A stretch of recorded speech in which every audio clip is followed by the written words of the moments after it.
अपने संन्यास सिद्धि के लिए 12 साल बाद अपने घर पर जाता है भिक्षा मांगने के लिए। भिक्षा मांगने तो घर के और सारे सदस्य होते हैं, तो उसको नहीं पहचानते हैं। जो योगी होता है उसको नहीं पहचानते हैं, लेकिन जो उसकी पत्नी होती है वह उसको पहचान लेती है, क्योंकि पत्नी तो पत्नी होती है। जब वह पहचान लेती है तो वह सन्यासी वहां से भागने की कोशिश करता है।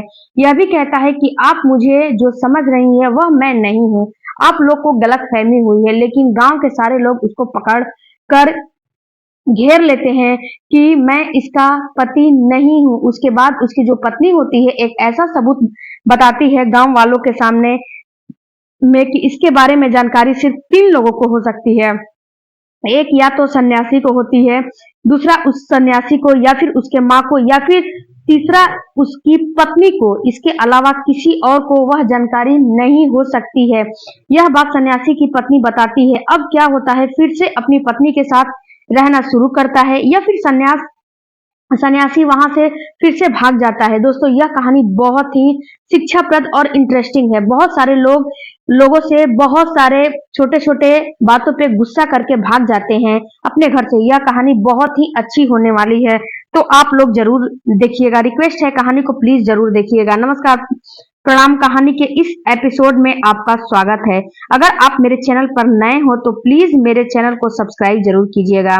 बगल में जो है बेल आइकन है उसको भी प्रेस कर दीजिएगा। एक सन्यासी होता है जिसकी उम्र 32 साल के आसपास थी। आज से 12 साल पहले वह घर से भाग गया था, अपनी पत्नी से किसी बात को लेकर कहासुनी करके, लड़ाई करके, और इसी बात को लेकर वह घर से भाग गया था और भागकर संन्यास ले लिया था। दोस्तों, आपको पता है कि जो संन्यास ले लेता है उनका जीवन एक जो है बिल्कुल ही सन्यासी वाला हो जाता है। भिक्षा मांग के वह अपना जीवन यापन करते हैं। संन्यास में उसमें एक परंपरा यह भी है कि 12 साल के बाद जब आप संन्यास लेते हैं, उसके 12 साल के बाद आपको संन्यास की सिद्धि के लिए आपको अपने घर से भिक्षा मांगनी पड़ती है। जब आपके घर से आपको भी भिक्षा मिल जाती है तभी आपके संन्यास की सिद्धि मानी जाती है, तभी आपका संन्यास पूर्ण रूप से माना जाता है। यह जो सन्यासी था, इसकी भी संन्यास पूरे 12 साल पूर्व हो चुके थे। वो यह अपनी संन्यास की सिद्धि के लिए अपने घर जाने का विचार करता है। गांव में एक तरफ से वह भिक्षा मांगना शुरू करता है। वह चाहता तो डायरेक्ट अपने घर से भिक्षा मांग सकता था, लेकिन वह यह भी देखना चाहता है कि कहीं मुझे गांव के लोग पहचान तो नहीं लेते हैं। अगर गांव का कोई आदमी मुझे पहचान लेगा तो मैं यहीं से लौट जाऊंगा, क्योंकि अगर गांव के लोग भी मुझे पहचान लेंगे तो घर पर मेरी माँ, मेरी पत्नी तो मुझे अवश्य ही पहचान लेगी। गांव के कोई भी लोग उस सन्यासी को नहीं पहचान पाया, और सन्यासी को अब लगता है कि अगर गांव के लोग नहीं पहचानते तो मेरे घर में भी मुझे कोई नहीं पहचानेगा, क्योंकि जिस समय वह भागा था उस समय उसकी उम्र केवल 20 के आसपास थी। आज 12 साल के बाद उसकी उम्र लगभग 32 साल 35 साल के आसपास थी। जिस समय भागा था उस समय वह क्लीन जो है सेव रखता था, दाढ़ी मूछ छिलवा के रहा करता था, लेकिन अभी उसके दाढ़ी और मूछें बहुत लंबी लंबी हो चुकी थी, बाल भी बहुत लंबे हो चुके थे, जिसके कारण वह कोई भी पहचान नहीं सकता है। वेशभूषा में बहुत अंतर था। एक कंधे पर सारंगी जिसको वह बजाता हुआ आगे बढ़ रहा था, एक हाथ में झोला था जिसमें वह किसी से अनाज मांग लेता, किसी से आटा मांग लेता और किसी से जो है चावल या फिर गुदरी मांग लेता। गुदरी का मतलब होता है जो कपड़ा जो है पुराना होता है। इसके बाद वह अपने घर पर वह अपनी माँ को दूर से देखकर पहचान लेता है कि उसकी माँ है। वह अपनी माँ को प्रणाम करता है, लेकिन उसकी मजबूरी थी कि वह अपनी माँ से यह कह नहीं सकता है कि मैं आपका बेटा हूँ, क्योंकि संन्यास के बाद ऐसा रूल होते हैं कि संन्यास से पहले का जो जीवन है उसको संन्यास के बाद अपने ऊपर लागू नहीं किया जा सकता है। संन्यास से पहले जो भी रिश्ता था, संन्यास के बाद वह सारे रिश्ते खत्म हो जाते हैं। वह अपने दरवाजे पर जाता है और अपनी माँ से कहता है कि मुझे कुछ दान दे दो, भिक्षा दे दो माँ जी। जैसे अन्य जो सन्यासी वगैरह होते हैं, ब्राह्मण वगैरह होते हैं, जिस तरीके से भिक्षा मांगते हैं उसी तरीके से वह भी भिक्षा मांगता है। उसकी जो माँ थी अपने काम में मगन थी, व्यस्त थी। उसको तो यह थोड़ा भी अंदाज नहीं था कि जो सन्यासी है कि मेरा बेटा। वह अपनी बहू से कहती है कि बहू, दरवाजे पर जो सन्यासी आए हैं जाकर उसको कुछ दे दो, अनाज दे दो। तो उसकी बहू अपने घर से थोड़ा सा गेहूं लेकर और सन्यासी को देने जाती है। उसकी जो पत्नी होती है सन्यासी को कहती है कि बाबा आप झोला निकालिए, मैं उसमें कुछ रख देती हूँ। इसी बीच में सन्यासी जब कुछ बोलता है उसकी आवाज सुनते ही वह औरत मतलब वह जो औरत जो अभी अनाज लेकर आई थी, क्योंकि वह आवाज तो उसकी पति की ही थी। उसके बाद वह एकदम से स्थिर हो जाती है और उस सन्यासी को गौर से देखने लगती है, पहचान लेती है कि यह सन्यासी उसका पति है। और उसके बाद वह उस सन्यासी को बहुत जोर से पकड़ लेती है और जोर से चिल्लाना शुरू करती है। बोलती है, माँ जी जल्दी आओ, माँ जी जल्दी आओ, माँ जी जल्दी आओ। सास थी बाहर काम कर रही थी, उसको लगता है कि बहू को क्या हो गया है, इतनी जोर से आवाज क्यों दे रही है। वह भी घबरा गई थी और घबराकर दौड़ी दौड़ी जब उसकी बहू आती है, उसकी सास उसकी बहू के पास आती है तो कहती है क्या हुआ। तब वह कहती है, माँ जी यह जो सन्यासी है यह आपका बेटा है। तो वह भी पहचान लेती है और सन्यासी से उसको अपने अपने से दूर करने की कोशिश सन्यासी कर रहा था कि वह अपने से दूर हो जा, लेकिन जो पत्नी थी उसको पकड़ी हुई थी और माँ उसके पैरों में गिरी हुई थी। सभी लोग उस घर की तरफ दौड़ जाते हैं। ये खबर जो ही गांव में फैलती है और पूरी भीड़ इकट्ठी हो गई थी। सन्यासी की पत्नी थी, वह अपने पति का पैर पकड़ के रो रही थी, चिल्ला रही थी, कह रही थी कि मुझे माफ कर दीजिए, जिस झगड़े के कारण आप मुझे छोड़कर चले गए थे, आपने सोचा उसके बाद मेरी जिंदगी में कितने दुख आए, मैं कैसे जीवन काटा होगा। खैर जो भी हुआ, लेकिन मुझे अब माफ कर दीजिए। अब मैं आपके बगैर नहीं रह सकती हूँ, छोड़कर मत जाइए। वह सन्यासी था, वह कह रहा था कि आप लोग को बहुत बड़ी गलतफहमी हुई है, जो आप मुझे समझ रहे हो वह मैं नहीं हूँ। मैं एक सन्यासी हूँ। मैं इस गांव को आज से पहले कभी नहीं देखा है, न जाना है। इस गांव से मेरा कोई संबंध नहीं है। इससे पहले वह सन्यासी वास्तव में झूठ नहीं बोल रहा था, क्योंकि सन्यास लेने के बाद जो भी पुराना रिश्ता होता है उसको खत्म माना जाता है। माँ जो थी उसको तो ऐसा लग रहा था जैसे कि उसको दूसरा जन्म मिल गया है, क्योंकि जब यह सन्यासी छोड़कर भागा था, उसी साल सन्यासी की शादी हुई थी। वह अपनी नई नवेली दुल्हन को छोड़कर भाग गया था, बस एक छोटी सी बात को लेकर, एक छोटी सी बात को बहस को लेकर। अपनी पत्नी को अपने पति पत्नी में अनमोल जो है अभी जीवन शुरू हुआ था, वह सन्यासी घर छोड़कर भाग गया था। ना तो मन को और न ही तो पत्नी, ना तो माँ को और न ही तो पत्नी को यह उम्मीद थी कि वह वापस भी आएगा पत्नी को। लेकिन पत्नी ने अपने मांग के सिंदूर को लगाना छोड़ा नहीं था। कई सारे लोग ने जो उसकी पत्नी थी उसको देखा और बोला था कि वह मर गया है, वह लौट के नहीं आएगा, तुम दूसरी शादी कर लो। वह जिंदा होता तो वास्तव में आ गया होता।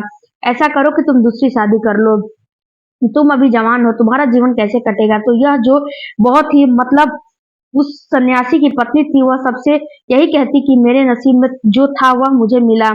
मेरे नसीब में इतना दिन ही मेरे पति का सुख लिखा हुआ था, उतना ही सुख मिला मुझे। एक तो मैं जो है नहीं कर सकती दूसरी शादी, क्योंकि मेरे मन में किसी और के प्रति किसी भी तरीके का कोई भाव नहीं है। और दूसरी बात कि जो मेरे नसीब में मुझे मिलना है, अलग भी जाऊंगी मुझे वही मिलेगा। जब से वह लड़का मतलब कि वह सन्यासी घर से भागा था, तब से वो अपने सास के साथ वह रह रही थी। सन्यासी के जाने के बाद वह अपनी सास की कदर जितना उसका बेटा उससे प्रेम करता, लगाव रखता, उससे ज्यादा एक बेटे से बढ़कर बहू ने अपनी सास के साथ किया था। 12 साल पहले उस पत्नी ने अपने पति को देखा था और 12 साल बाद आज फिर से उसको देख रही थी। माँ ने और पत्नी रोती जा रही थी, लेकिन वह जो पति था वह सन्यासी था। इसके ऊपर इस बात का कोई असर नहीं हो रहा था। समझाने की कोशिश कर रहा था सबको कि आप जो है आंसू बहा रहे हो, आप खुद सोचो कि अगर मैं वो होता तो आप लोगों के आंसू को देखकर मैं थोड़ा भी तो पिघलता। आप लोग इस तरीके की मूर्खता क्यों कर रहे हो। गांव के जितने भी लोग थे सन्यासी को पकड़ रहे थे। सन्यासी चाह कर भी भाग नहीं सकता था। सन्यासी सारे लोगों को समझाना चाह रहा था कि अगर आप लोगों को भिक्षा नहीं देना है तो मत दो, मैं चला जाता हूँ यहाँ से। इस तरीके का बखेड़ा खड़ा करने की कोई जरूरत नहीं है। ना तो मैं इनका बेटा हूँ, ना तो मैं इसका पति हूँ। क्यों मुझे इस तरीके को जो है आप लोग एक सन्यासी को जबरदस्ती गले पड़ रहे हो।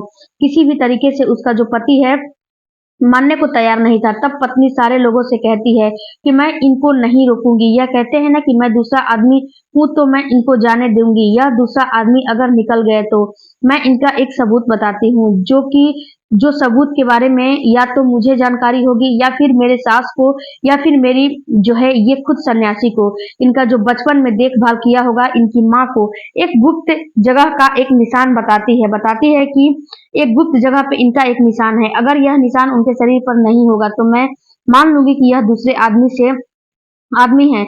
सभी लोग कहते हैं कि आप कपड़ा खोल के मुझे यह चीज दिखाओ और मेरे पास जो है कोई जो सन्यासी होता है वो सोचने लगता है कि अब तो ये लोग मेरे गले पड़ रहे हैं, मेरे पास कोई जो है चारा नहीं है बचने का। तब सन्यासी सच्चाई कबूल करता है और कहता है कि हाँ, इस महिला का मैं पति था, मैं इनका बेटा था, लेकिन ना तो मैं अब इनका बेटा हूँ, ना तो मैं इनका पति हूँ। इतनी बात माँ सुनती है तो दहाड़े मार के रोना शुरू कर देती है। तब बहू धीरज बनाती है कि आपका बेटा यहाँ से नहीं जा पाएगा, चाहे कुछ भी करना पड़े, मैं आपके बेटे को, मैं अपने पति को यहाँ से लौट कर जाने नहीं दूंगी। अब बस थोड़ा हौसला रखें।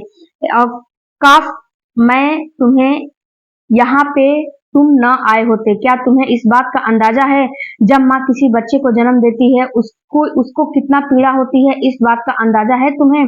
अपने दूध मैंने तुम्हें दूध पिलाया, दूध का तुमने थोड़ा भी लाज रखा?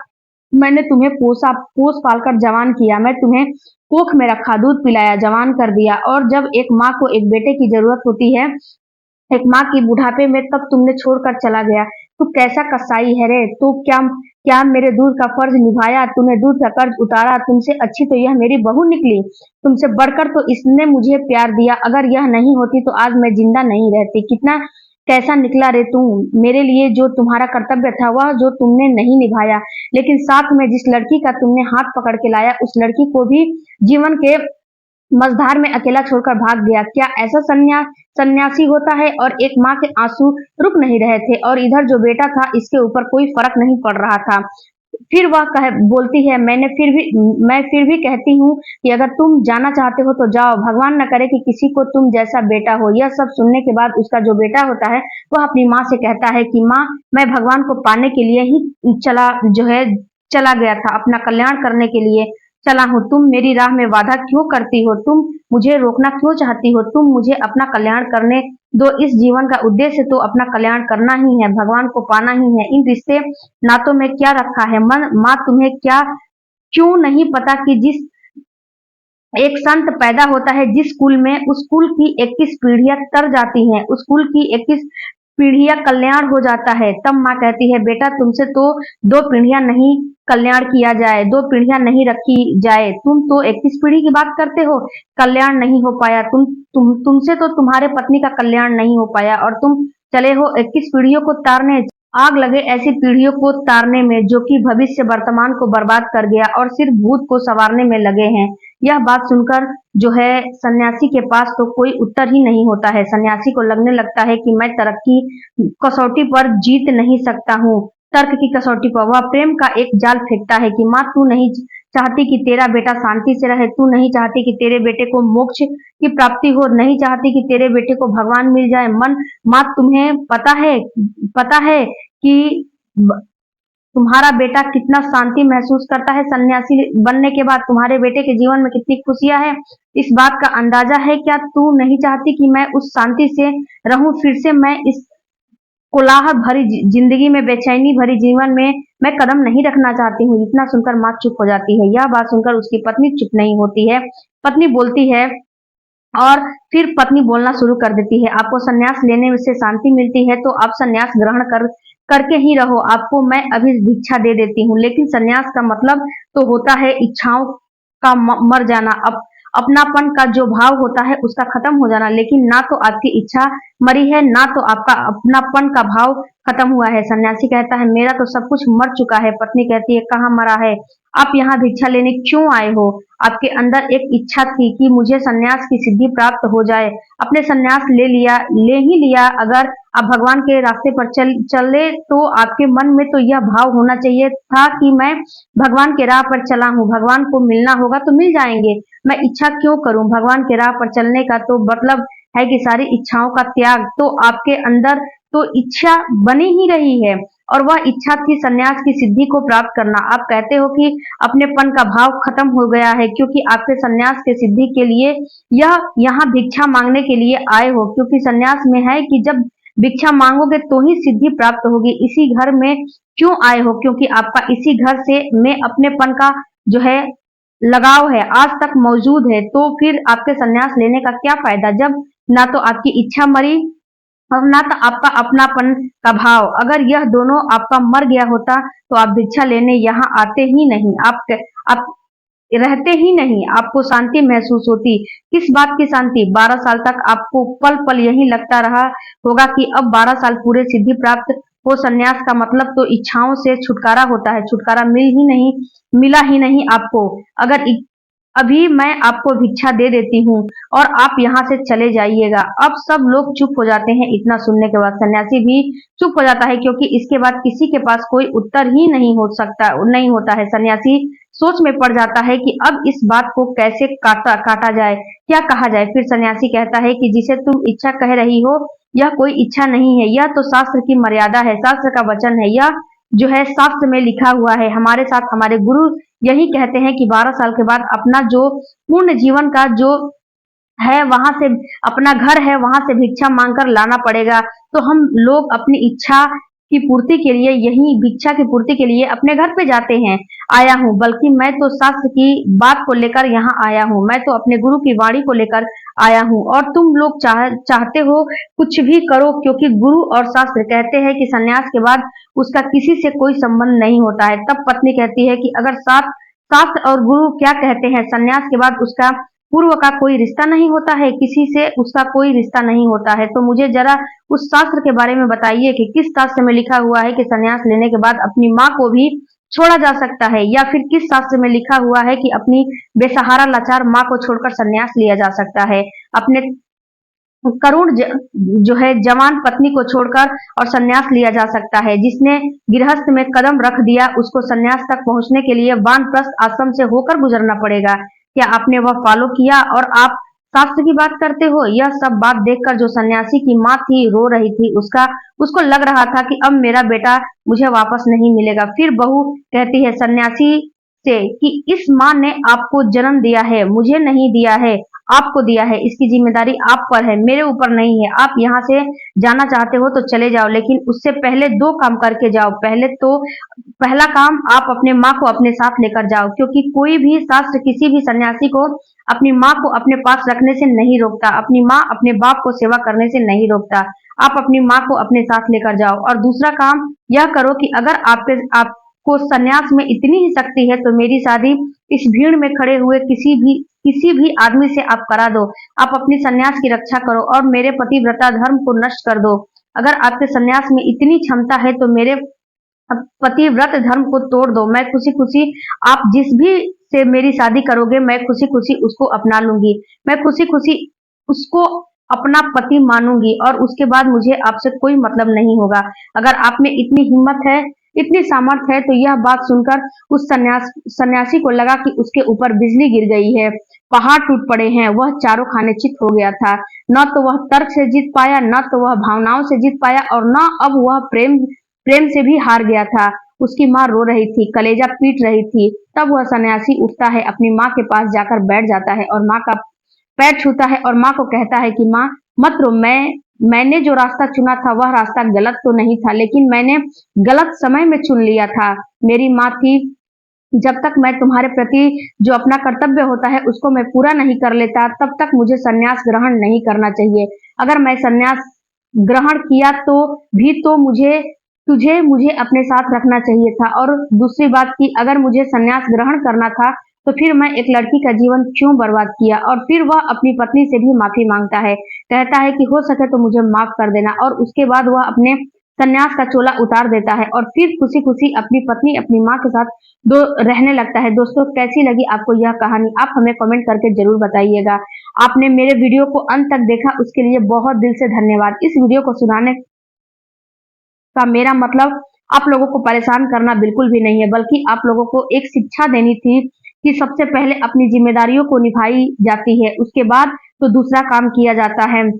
तो आप लोग बताइए यह कहानी कैसी लगी? थोड़ा भी अगर आप लोगों को अच्छा लगा होगा तो मेरे चैनल को जरूर सब्सक्राइब कीजिएगा। मिलती हूँ अगले वीडियो में। तब